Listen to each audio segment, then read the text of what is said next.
আমন রোপণের মৌসুমি সারের দাম বেড়েছে। বাড়তি দামে সার কেনায় বাড়ছে উৎপাদন খরচ। কৃষকদের অভিযোগ, কৃত্রিম সংকট দেখিয়ে প্রতিবার সারের দাম বাড়ায় সিন্ডিকেট। তবে পর্যাপ্ত মজুদ আছে দাবি করে সংকট তৈরিতে জড়িতদের বিরুদ্ধে ব্যবস্থা নেওয়ার কথা জানিয়েছে কৃষি বিভাগ। আর এ নিয়ে আরো জানাতে চুয়াডাঙ্গা থেকে যুক্ত হচ্ছেন সহকর্মী মানিক আকবর। মানিক, চুয়াডাঙ্গার কৃষকেরা সারের কোনো সংকট দেখছে কিনা এবং কৃষি বিভাগ কি উদ্যোগ নিচ্ছে এই বিষয়ে? বান্ডেল থাকলে প্রতি সেনমানিতে টাকা বাঁচবে। বিকাশ সেনমানি বান্ডেল কিনে জিতুন প্রতি লেনদেনে। চুয়াডাঙ্গার বিভিন্ন গ্রাম ঘুরে আমি কৃষকদের সাথে কথা বলেছি। কৃষকরা বলছেন যে এখানে সারের তীব্র সংকট বলতে কৃষকরা যেটা বলছেন যে সার আছে, কিন্তু আমরা সময় মতো সার পাচ্ছি না। সার নিতে গেলে আমাদের 25 কেজির বেশি সার দেওয়া যাবে না, অথচ দেখা গেল কোনো কৃষকের 1 মণ সার লাগবে, কিন্তু বাকি 75 কেজি সার তিনি পাচ্ছেন না কোনোভাবেই।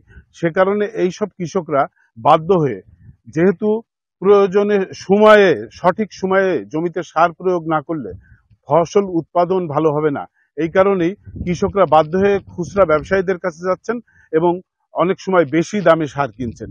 তো এক্ষেত্রে কৃষি বিভাগ থেকে যে দাবি করা হচ্ছে, সেটা বলা হচ্ছে যে অনেক কৃষক আছেন যারা সার নেন কিন্তু ওই সময় টাকা দেন না, তারা বলেন ফসল উঠলে টাকা দেব। এই সুযোগটি নিয়ে থাকেন কিছু কিছু অসাধু ব্যবসায়ী, তারা দাম বেশি রাখেন এবং পরবর্তীতে টাকা নেন। আবার কৃষকরা বলছেন যে আমরা টাকা দিয়েও সার পাচ্ছি না, নগদ টাকা দিয়েও সার কিনতে গেলে আমাদের সার মিলছে না, যে কারণে আমরা বাধ্য হয়ে যখনই বেশি দামে সার কেনার জন্য বিক্রেতাদের দাম বেশি বলা চাহিদা পূরণ করতে আমরা যখনই সক্ষম হচ্ছি, তখন কিন্তু আবার সঠিকভাবে সার মিলছে।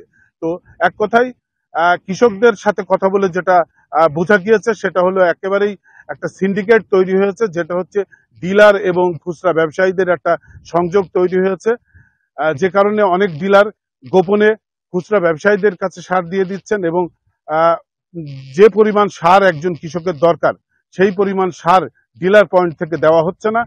বাধ্য হয়ে কৃষকরা তখন বিভিন্ন গ্রামগঞ্জে, বিভিন্ন গ্রামের ছোট বাজারগুলোতে থাকা যেগুলো সারের খুচরা বিক্রেতা আছে তাদের কাছে যাচ্ছেন এবং অনেক সময় গোপনেও নাকি সার বিক্রি হচ্ছে এবং সেটা বেশি দামে।